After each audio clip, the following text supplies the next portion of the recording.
Hey, this is the Fight Nerd, and it's time for another vlog. Unfortunately for this vlog, I forgot to film an intro for myself, so I am stuck doing a voiceover instead. So, October 8th through 10th at the Jacob Javits Center in New York City was the home to the 5th annual New York Comic Con, and the Fight Nerd was of course there hanging out and being nerdy like always. So, come with me and let's take a trip over to the Comic Con and see who we can talk to. Alright, I'm now inside with Brentalfloss, the famous singing video game nerd as well, here with the Fight Nerd. Brentalfloss, you're a native New Yorker. What do you think of the Comic Con so far? It's a little early, but what do you think it's so far? Well, I'm having fun. I should point out, just because Screw Attack is headquartered in Dallas, I'm actually a native Texan, but I am, sorry, what an awful way to start an interview. You just ruined my entire interview, Brental. What a dick, this guy. Totally. That's why I look like this, shiny and round, skin-like. Anyway, so I'm enjoying it, but not much has happened yet. I'm hoping that I can go over to the Capcom booth and try out Mega Man Universe before the line gets too long. I kind of want to meet the creator of the Mega Man series who's going to be here, but I also feel like he probably has no idea who I am, and that'll just break my heart, so stay tuned for that. Well, we know who you are, and I gotta ask you for a big favor now. Do you mind singing the Punch-Out rap for me? It's my favorite song. I gotta hear it. Oh, I usually refuse to be anybody's monkey, but for you. You'll be my monkey? Big time. I'm Iron Mike and I'll knock you into space. I got more punch than Rihanna's face because I float like an inner tube and sting like a scorpion. I'll hit you so splendiferously, you'll need some morphine. Ask me if I like to eat meat. I am carnivorous. Ask me what kind of trees I like. What is it? Oh, I like coniferous. I wrote this like a year and a half ago when I was like, under the influence of things. Ask me how my attitude is. It is vociferous. Don't believe the words that I say. Well, then consider this. I am ferocious. My word bank is copious. In fact, it's supercalifragilisticexpialidocious. I'm Kid Dynamite. Always tripping fight or flight. Cover up your ears, baby. I might try a bite. Yeah, word. I am spent. All right, Brental, let's plug what you're here for, too. Talk about what you got. You got some shirt coming up, you told me before. Well, I do have a new shirt coming out probably by the end of the year. And a little teaser is that it is a fast-growing Brentalfloss catchphrase, and that's all I'll say. Mysteries. Yes, indeed. But also I'm here with HeyLols.com. We're splitting a booth, and I've been friendly with them for a long time. And basically, yeah, I'm selling limited edition posters, i.e. you can't get them anywhere else but this convention. So if you weren't here, you're shit out of luck, buddy. I mean, unless you can find somebody that bought one and wanted to eBay it. I don't know if I'm that popular yet. We'll see. Time will tell. But yeah, also the CD, and I'm showing people, if they are interested, I'm showing people tracks from the new G-rated version of the CD, which is actually a lot funnier than you might think. G-ratings are pretty funny. Well, Brentalfloss, thank you for your time. I can't shake your hand because I'm holding the camera. That's my wrist, so respect, Knuckles. Respect, Knuckles. All right, I'm here at the DC Direct booth now with George Brewer. George, how's it going today? It's great. Start of a show, we've got a lot of exciting stuff to show off, so we're happy about that. Absolutely, and I'm really happy to see that you have the Superman vs. Muhammad Ali statue. Tell us about that statue and the comic that went along with it. Oh, this is one of my personal favorites. This is one of the things I've been most excited about in the last year. We've wanted to collect the Superman Ali comic for years and years, and we finally got to a point where we could do that. Now tell us a little bit about the story that's behind the comic book in the first place. How did Superman start fighting Muhammad Ali? Well, it was sort of a crazy time. This is back in 1978 when the story first got started and Ali was at the top of his game.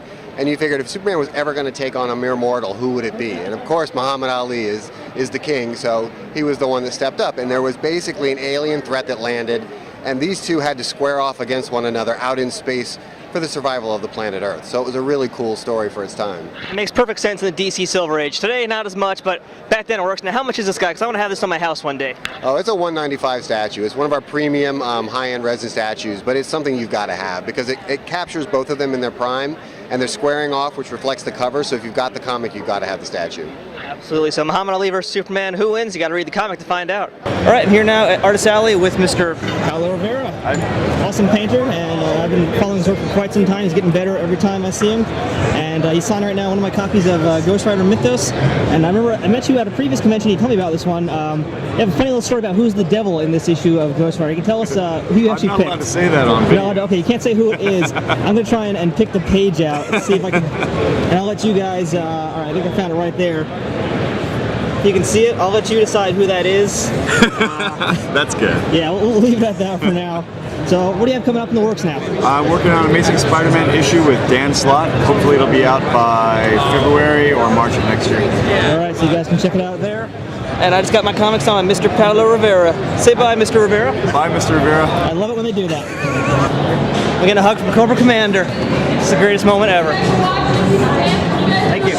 There is the sign, and there is the man, Mr. Mark Sable, writer extraordinaire. Mark, how are you today? I'm doing well, thank you. How are you? I am good. That was so forced looking, man. That was terrible. Let's try that again. Take two. How are you today, Mark? I'm doing well.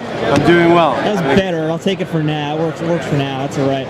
Now, today you got a bunch of comics here that you have, and the ones I'm talking about are actually Grounded, because this is one that was created and written by you. I'm going to sign if you don't mind. Sure. Tell us a little bit about Grounded. People don't know about it. Grounded is it's the first creator-owned book that I did. It's with it's created by myself and artist Paul Azaceta, who you might know from he's running Amazing Spider-Man now. It's about a kid who goes to a high school for superheroes where everybody has powers except him, and it's kind of like a really irreverent take. I've always said it's sort of like the Rushmore of like superhero comics. Sounds really cool. I look forward to reading this. I've never seen it before, but I'm taking the advice of a very good comic nerd to check it out. And also I have here a copy of Cyborg, which you're also doing now, and he'll be signing for me also because he's awesome like that. So what's it like writing for a character like Cyborg? You know what? I honestly felt it was like an honor because I think he's one of the best and most underused characters in DC. He's a guy that, like, even if you took away all his powers, he's got like 180 IQ and he's an Olympic athlete. And you know, and he's one of the few African American characters that just sort of wasn't created as like a token. It was just like that happened to be who he is. And I was shocked that in like the 20 or 30 years since Marv Wolfman created him, nobody had done an actual like series with him that was just starring him. He's just always a supporting character in Teen Titans. So it was really fun. And now my friend James Robinson is using him in JLA, which he said I had something to do with. So I feel like I'm glad to have my little place in history with that. It sounds exciting. Now, what's going to be on the horizon for you? So a few things I've got from DC. I have a Teen Titans book coming out with Sean Murphy called Teen Titans Cold Case. It's like a double issue. It's like 2 issues, but you know, in one. I have a What If Spider-Man coming out, drawn by Paul Azaceta, also coming out in December as well.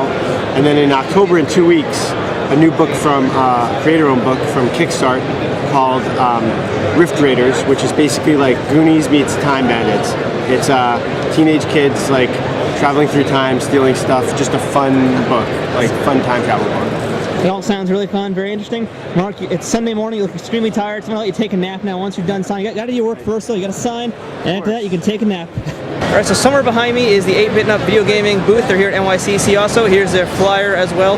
And coming up October 16th, most of you guys already know, UFC Undisputed 2010 tournament at their store, which is on the corner of 2nd Avenue and 8th Street, St. Mark's Place. Have to be there, check it out. There's tons of new prizes. And for those who don't know about the prizes, here's a few that we're announcing right now. We're giving away passes to the MMA World Expo, which is also here at the Javits Center, coming up in November.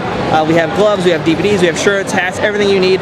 Check out thefighter.com for all the information. I'll see you guys there. So they have a copy of Never Back Down for $6. That's still too expensive for me. Just found Waldo, and he's hanging out with the Ugly Dolls. All right, I'm here at the Vampire Cowboys booth. You guys might remember them from a while back. We talked about one of their plays they did, and we also did a little demonstration about how to take a stage punch. There's Queen again, Robert here. So guys, tell us what's happening next for Vampire Cowboys. Well, this is our new show. It's called The Inexplicable Redemption of Agent G. It's like a film noir kind of piece with a, you know, it's like our actiony film noir piece, but we also have like the VidCon, ninjas, aliens, evil Asian ladies. We love evil Asian ladies, that's true. Yeah, but it's another action adventure like stage show that we just like to put. Like we love putting martial arts on stage, so it's you know, our kind of wacky niche. You know? Now, where do you guys get your influences from in terms of how you direct the play, how you find people, how you just choreograph for the fight scenes too? I don't know. I mean, we take like a bunch of different kinds of theater and mash them up, whether it's like martial arts action theater or different kinds of comedy, different kinds of puppetry, there's animation. We kind of just kind of take all the movies that we really love and kind of go, why isn't this on stage? And we put it up. Because, like, you know, you think about theater and it's traditionally like two people sitting in a living room talking about their, you know, wedding or their... Boring stuff, basically. Yeah, boring shit. And so we There was no cherry tree. how do I get to Moscow?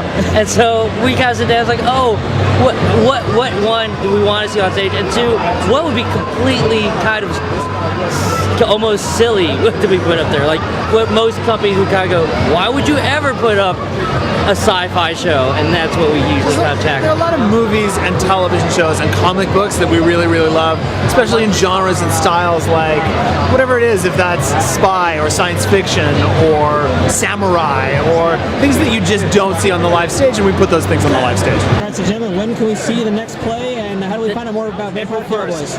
It'll be March 31st through March April. 31st or April 1st? Which one is it? Well, previews, the opening night is April 1st, Yeah, but April the previews 1st. are like the 2 nights before. And then you can find all about it at vampirecowboys.com. All right, so hopefully we will see everybody who's watching this video there. Definitely check it out; it's worth seeing. And can you just hit Robert for me? I want to just make sure you can take a punch. Oh my god! Oh my god!